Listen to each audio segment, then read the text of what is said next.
여러분 혹시 영화 중에 노트북이라는 영화를 보신 분이 계신가요? 네, 남녀의 사랑을 다룬 참 아름다운 영화입니다. 저는 개인적으로 남녀의 사랑을 다룬 영화 중에 명작 중에 명작이라고 생각하는 그런 영화인데요. 이 영화에서 중요한 모티브로 등장하는 그런 것이 있습니다. 그것은 바로 허름한 집입니다. 이 집이 이 영화에서 굉장히 중요한 모티브로 전체 줄거리 속에서 계속적으로 등장하고 있습니다.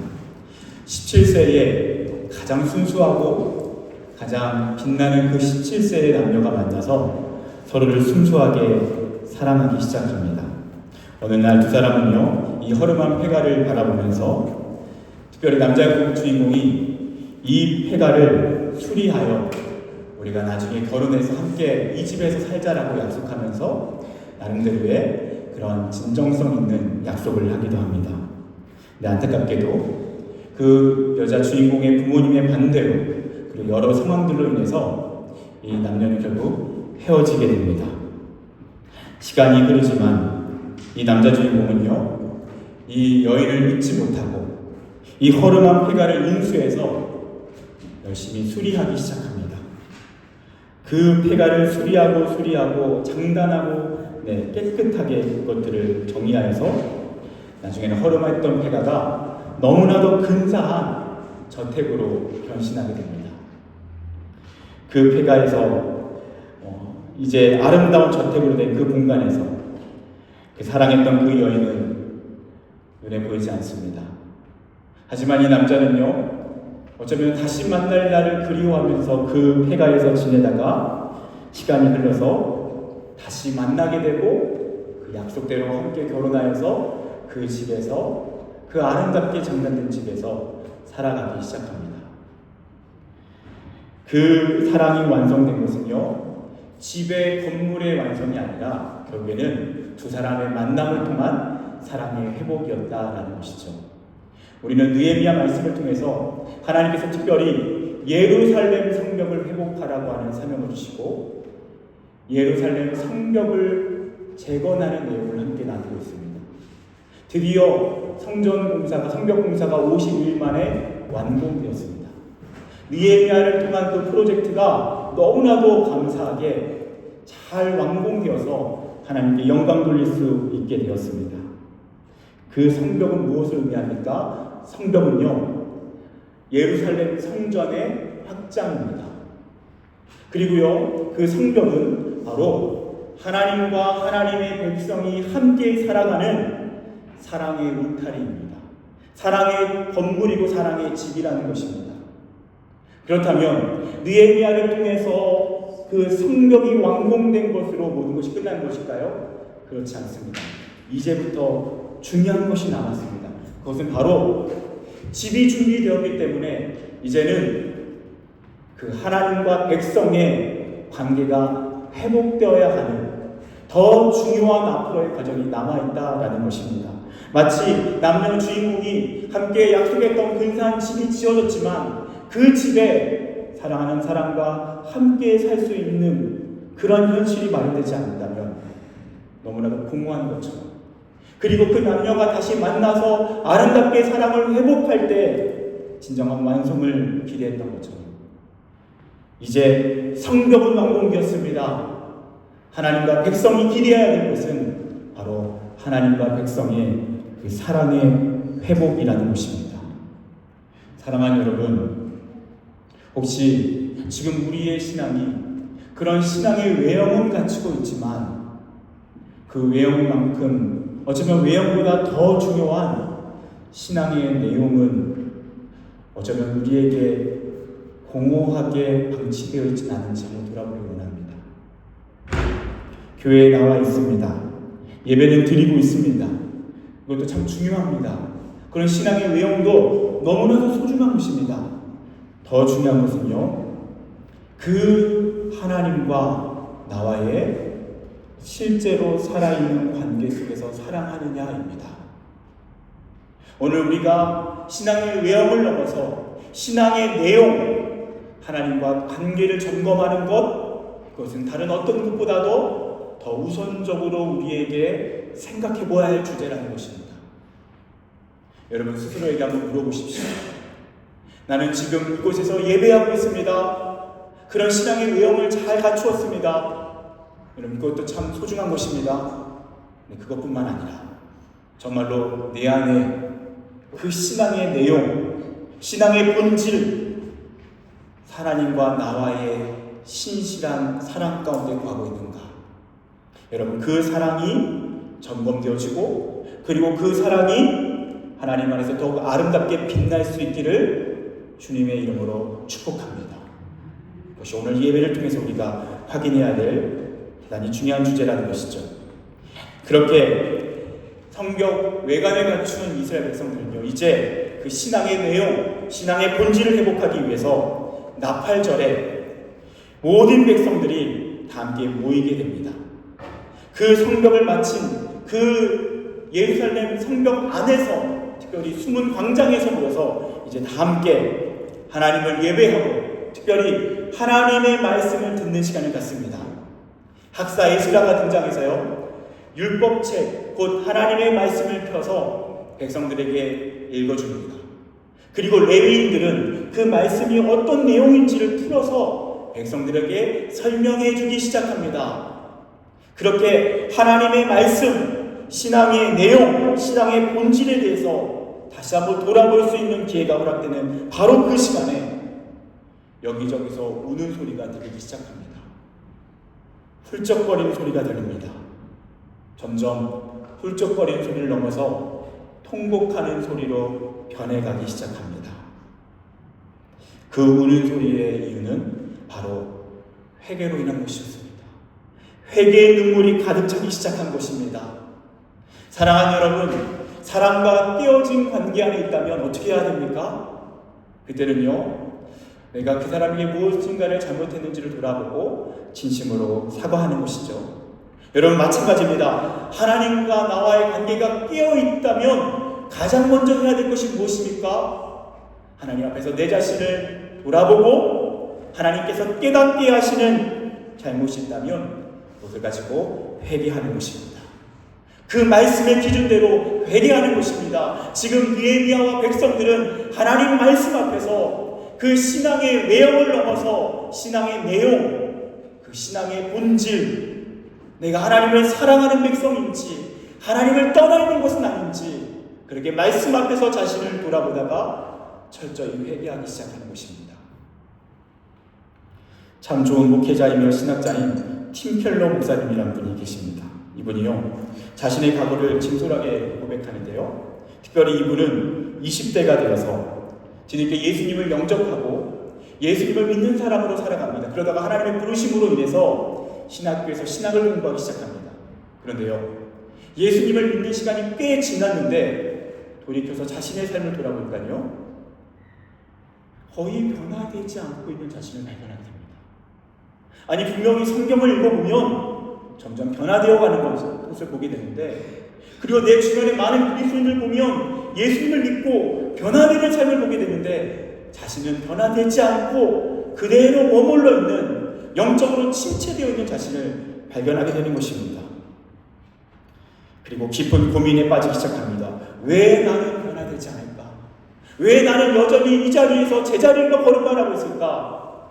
그러다가 깨닫게 된 것이 있습니다. 그것은 무엇이냐면 자신이 회개를 잘 모르고 있다는 것입니다. 회개를 입으로 열어서 말하고는 있지만 정작 회개가 무엇인지를 잘 알지 못해서 피상적으로만 회개하고 있는 자신의 삶을 깨닫게 됩니다. 그래서 회개가 무엇인지를 깊이 연구하기 시작합니다. 다시 성경을 통해서 하나님이 가르쳐주신 회개가 무엇인지, 특별히 기독교 고전 속에서 많은 믿음의 신앙 선배들이 어떻게 회개했는지를 살펴보기 시작합니다. 그러다가요, 나중에는 이 회개가 무엇인지를 정리해보기 시작합니다. 특별히 시편 51편을 통해서 회개의 과정을 한 4개의 과정으로 압축해서 이렇게 서술하기 시작하는 것이죠. 회개의 첫 번째 단계는 무엇입니까? 바로 죄를 깨닫는 것입니다. 하나님 말씀 앞에서, 하나님의 기준 앞에서 내가 무슨 죄를 지었는지, 내가 하나님 앞에서 어떠한 상태 가운데 있는지를 직면하는 것입니다. 뜬구름 잡는 기준이 아니라 선명한 하나님 말씀의 기준 앞에서 그 말씀의 깨달음을 통해서 나의 죄를 돌아보는 것입니다. 사랑하는 여러분, 기억하십시오.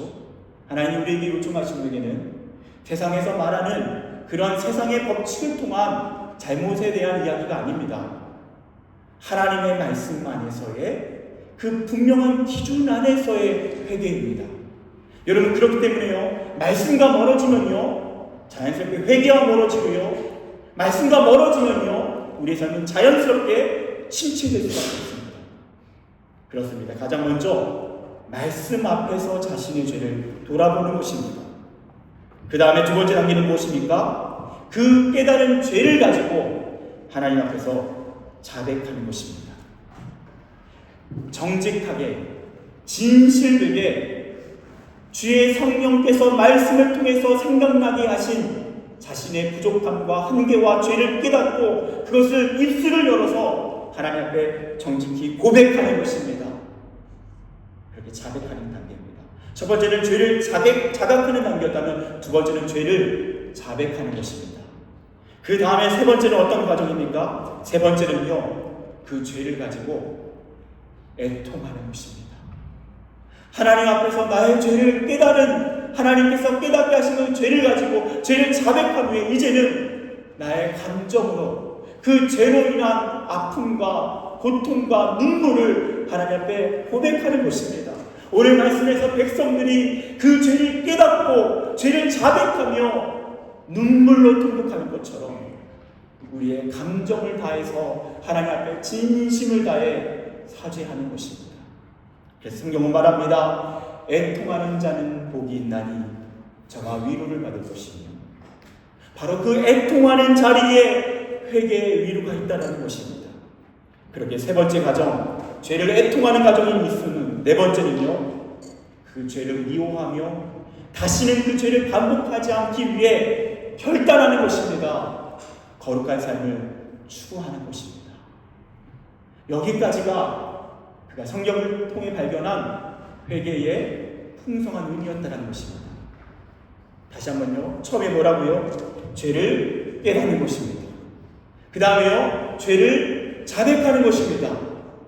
그리고 이어서 그 죄를요, 하나님 앞에서 가슴에 품고 애통하며 하나님 앞에 눈물로 자백하는 것입니다.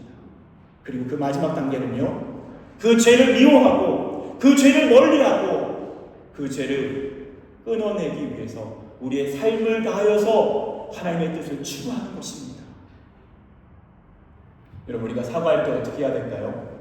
사과할 때도 동일한 원리가 있죠. 가장 먼저 그 사람이 내가 무엇을 잘못했는지를 생각해 보는 것이죠. 그리고 어떻게 합니까? 그 다음에 진심을 다해 입술을 열어서 진솔하게 말해야 하는 것입니다. 그 다음에 어떻게 해야 됩니까? 그리고 우리의 속상한 마음, 정말 미안한 마음을 표현하고 그 사람의 마음을 어루만지는 것입니다.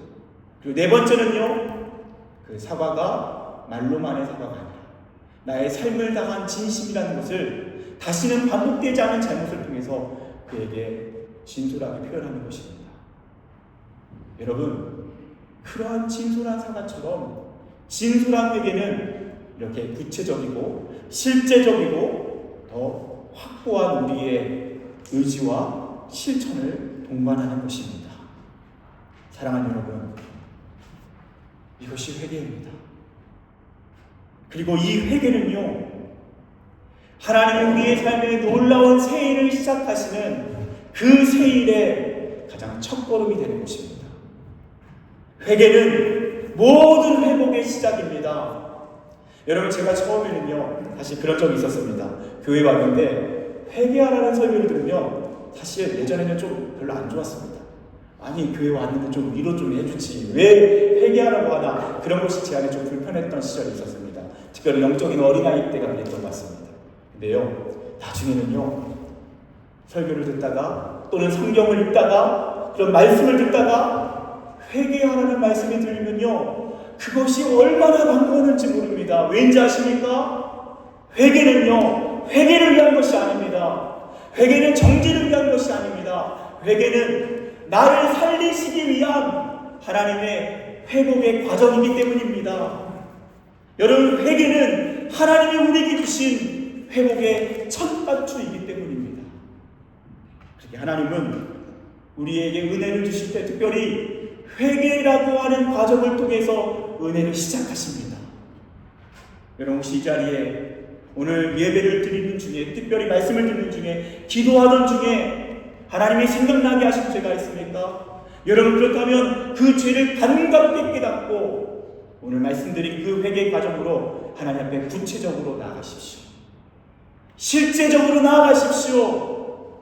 반가운 소리, 회개하라, 천국이 가까이 왔느니라. 우리가 회개할 때에 하나님이 약속하신 천국을 맛보게 될 줄 믿습니다. 우리 안에 천국이 회복될 줄 믿습니다. 그것이 하나님이 약속하신 회개입니다. 여러분 그렇게 진심으로 우리가 회개했다면 참으로 중요한 것이 있습니다. 오늘 9절 말씀에서요, 오늘 중요한 말씀이 선포되고 있는데 우리 다 함께 9절 말씀을 다시 한번 합독해 보도록 하겠습니다. 우리 다 함께 9절 말씀 함께 읽겠습니다. 시작. 백성이 율법의 말씀을 듣고 다 우는지라. 총독 느헤미야와 제사장 겸 학사 에스라와 백성을 가르치는 레위 사람들이 모든 백성에게 이르기를 오늘은 너희 하나님 여호와의 성일이니 슬퍼하지 말며 울지 말라 하고. 여러분 느헤미야는요 백성들에게 슬퍼하지 말라라고 말씀합니다. 이제 그만 눈물을 거두라고 말합니다. 울지 말라라고 얘기합니다. 그 백성들이 충분하게 회개했다면 더 이상 그 슬픔 가운데 머물러 있지 말라라고 이야기합니다. 지금 그들은 여호와의 성에 나팔절을 보내고 있습니다. 하나님과 함께 축제의 시간을 보내는 절기 가운데 있습니다. 다시는 이제는 그 눈물을 멈추고 그 축제에 동참하라고 이야기하는 것입니다. 사랑하는 여러분, 여러분들이 하나님의 말씀을 듣고 눈물로 애통하며 오늘 백성처럼 진정으로 회개했다면, 그렇게 하나님 앞에서 전심으로 반응했다면 이제는 더 이상 슬퍼하지 마십시오. 이제는 눈물을 거두십시오. 이제는 더 이상 그 죄책감 가운데 머물러 있지 마십시오. 하나님은 그 여러분의 슬픔과 죄책감으로부터 자유케 하기 위하여 회개의 선물을 주신 줄 믿습니다. 그리고 그 죄로부터 우리를 자유케 하기 위해서 예수께서 십자가에 못 박혀 죽으심으로 우리를 자유케 하신 줄 믿습니다. 진정으로 회개했다면 이제는 그 죄책 가운데 머무르지 않고 더 이상 그 죄의 과거에 머무르지 않고 하나님과 함께 미래를 향해 나아가야 한다는 것입니다. 고린도후서 5장 17절 말씀, 그런즉 누구든지 그리스도 안에 있으면 새로운 피조물이라. 이전 것은 지나갔으니 보라 새 것이 되었도다. 우리가 진정으로 회개할 때에 하나님이 우리 인생을 새 것이 되게 하시는 줄 믿습니다. 이사야 43장 18절 19절, 너희는 이전 일을 기억하지 말며 옛날 일을 생각하지 말라. 보라 내가 새 일을 행하리니 이제 나타낼 것이라. 여러분 이것은 하나님의 명령입니다. 어떤 명령입니까? 너희는 이전 일을 기억하지 말라. 사랑하는 여러분, 진정으로 회개했고 예수의 십자가를 붙잡았다면 더 이상 과거 일을 생각하지 마십시오. 기억하지 마십시오. 더 이상 자신의 과오와 그 실패에 머물러 있지 마십시오. 주님이 이미 새 일을 시작하셨습니다. 이 말씀을 아멘으로 응답하고 이 말씀을 붙잡고 이제는 새로운 미래를 향해 하나님과 함께 나아가십시오. 그것이 저와 여러분을 향한 회개를 통한 하나님의 뜻인 줄 믿습니다. 그것이 하나님의 뜻이라고 오늘 말씀은 그것을 강조해서 이야기하는 것입니다. 그래서 슬퍼하지 말라, 울지 말라라고 말씀하는 것입니다. 그리고요, 그렇게 회개한 사람은 그 이후에 그러면 어떻게 새로운 삶을 살아가야 합니까? 오늘 10절 말씀을 통해서 함께 구체적으로 살펴보겠습니다. 우리 10절 말씀도 함께 읽겠습니다. 시작. 느헤미야가 또 그들에게 이르기를 너희는 가서 살찐 것을 먹고 단 것을 마시되 준비하지 못한 자에게는 나누어 줘라. 이날은 우리 주의 성일이니 근심하지 말라. 여호와로 인하여 기뻐하는 것이 너희의 힘이니라 하고. 여러분, 회개하는 자들은 이제 어떻게 살아가야 됩니까? 먼저 너희는 가서 살찐 것을 먹고 단 것을 마시되. 무슨 말씀입니까? 우리를 다시 일상의 기쁨으로 초대하시는 것입니다. 우리가 진정으로 회개했다면 더 이상 슬픔 가운데 머무르지 말고 우리에게 주어진 축제의 일상을 다시 기쁨으로 살아가라는 것입니다. 그래서 살찐 것을 먹으라는 것입니다. 단 것을 마시라고 말씀하십니다. 이제 다시 하나님이 허락하신 선물들을 풍성하게 누리라고 말씀하십니다. 더 이상 과거의 그 고통스러운 나날에 머물지 말고 오늘 우리에게 주어진 그 하나님의 선물들을 맛보라는 것입니다. 그리고 어떻게 하는 것입니까? 또한 이렇게 말씀하십니다. 준비하지 못한 자에게는 나누어주라고 말씀하십니다. 여러분, 회개한 자는 그 이후 어떻게 살아간다고요? 일상을 누리고요, 나누며 살아갑니다.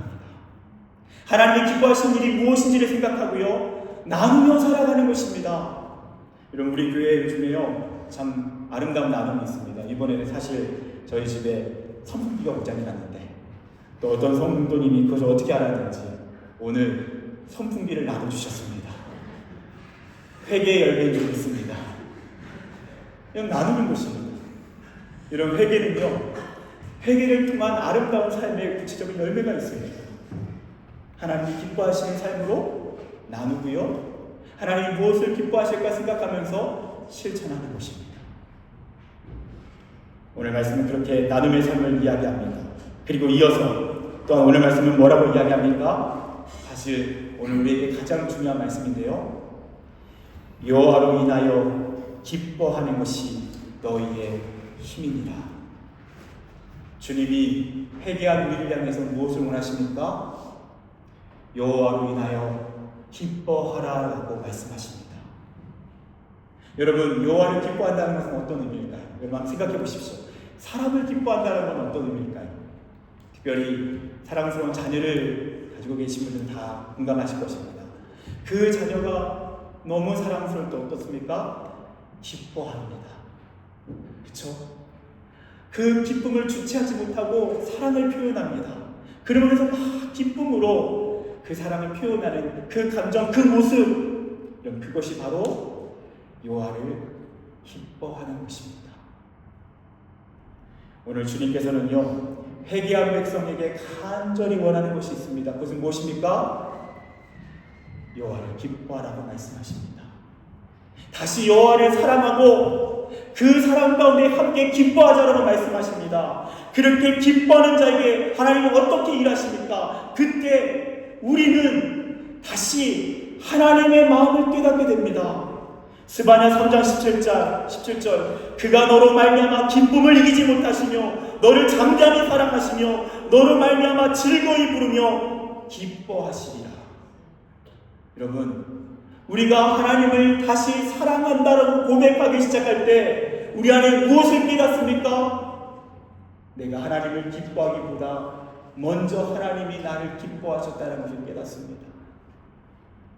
내가 그분을 먼저 사랑한 것이 아니라 그분이 나를 먼저 사랑하셨다는 것을 깨닫습니다.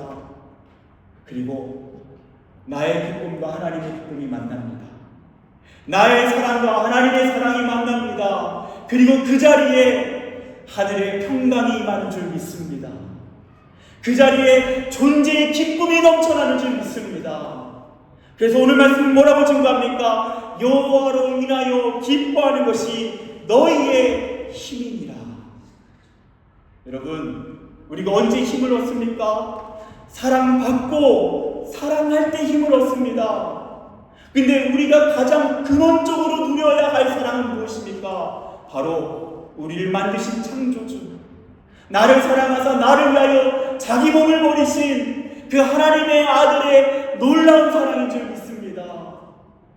그 사랑을 누리고 그 사랑을 고백하고 그 사랑의 풍성함 안에 구할 때 우리의 삶에요, 진짜 살아갈 힘을 얻습니다. 사랑의 기쁨이 우리에게 진정한 힘이 되기 시작한다는 것입니다. 그리고 여러분, 놀라운 것은 무엇인지 아십니까? 우리가 하나님을 사랑하며 기뻐할 때 여러분 그것이 하나님께 가장 큰 영광이 됩니다. 그것이 하나님께 가장 큰 기쁨이 됩니다. 한국의 울산 낮은담교회를 목회하시는 김관성 목사님이라는 분이 계십니다. 이분은요 참 과거에 개척교회를 시작하셨는데 너무 힘들었다고 합니다. 정말 이렇게 많은 사람들이 그런 얘기를 하잖아요. 정말 찢어지게 가난했다는 얘기를 하는데 정말 그렇게 가난했다고 합니다. 그 가난한 시절을 보냈는데 아무리 열심히 몸부림치고 목회를 하고 열심히 일을 해도 아무런 열매가 없습니다. 그냥 제자리 걸음입니다. 되게 고통스러운 나날을 보내기 시작합니다. 그런데 그분이요 언제가 가장 서럽고 외롭고 힘들었냐면요 연말에 TV를 보면 연말 시상식이 있지 않습니까? 그걸 볼 때마다 짜증이 막 일어났다고 합니다. 왜냐면요 특별히 크리스천 연예인들이 그 모습이 참 아름다운 모습인데 그때는 그분이 힘드니까 그게 참 이렇게 안 좋게 보였다고 합니다. 무슨 말이냐면요 크리스천 연예인들이 상을 받을 때마다 이런 얘기를 하죠. 이 모든 영광을 하나님께 돌립니다 라고 얘기를 하죠.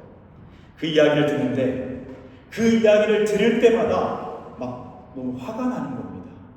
왜냐하면 저 사람은 저렇게 열심히 살고 잘 돼서 하나님께 영광을 돌리는데 내 인생은 무엇을 가지고 하나님께 영광을 돌릴 수 있나? 아무리 그 삶을 돌아봐도 하나님께 올려드릴 영광의 재료가 없다라는 것이었습니다. 나는 성공한 것도 없고 돈도 없고 명예도 없고 자랑할 만한 것이 하나도 없는 것입니다. 오히려 내가 하나님의 영광을 가리고 있다라는 자책감만 가득하다는 것이죠. 그렇게 고통스러운 나날을 보내다가 그 고통으로부터 해결받게 되는 과정이 있었습니다. 특별히 존 파이퍼가 쓴 하나님을 기뻐하라는 책이 있는데요. 그 책을 읽던 중에 이러한 내용을 만납니다. 우리가 하나님 그분을 가장 만족할 때 하나님 그분이 우리 안에서 가장 큰 영광을 받으신다. 다시 한번요. 우리가 하나님 그분을 가장 만족할 때 하나님 그분이 우리 안에서 가장 큰 영광을 받으신다. 여러분 이 내용을 읽는데요. 그때서야 하나님의 마음을 깨닫습니다. 성공하고 형통하고 자랑할 만한 일이 있어야지만 하나님께 영광 돌리는 것이 아니었습니다. 나의 이 초라하고 별 볼일 없는 인생이지만 나를 사랑하셔서 나를 위해서 죽으신 그 하나님, 그 예수님으로 인하여 기뻐한다면, 그분으로 인하여 만족한다면 하나님은 그것을 통해서 가장 큰 영광을 받으신다는 것입니다. 특별한 삶의 반전이 없어도 괜찮습니다. 대단한 영광의 재료가 없어도 된다는 것입니다. 눈물과 한숨을 통과한 인생이지만 하나님께 가장 큰 영광이 될 수 있는 길이 있다는 것입니다. 그것이 무엇이라고요? 하나님을 기뻐하는 것입니다. 하나님을 만족하는 것입니다. 하나님 한 분만으로 기뻐하는 것입니다. 오늘도 나와 함께 하시는 주님, 그 주님으로 인하여 사랑을 고백하고 하나님을 기뻐하고 하나님으로 만족하고 하나님을 노래하는 것입니다. 여러분 그것이 하나님께 가장 큰 영광이 된다는 것이죠. 사랑하는 여러분, 회개의 슬픔을 지나 하나님을 기뻐하며 사랑하는 자리까지 다시 나아가십시오.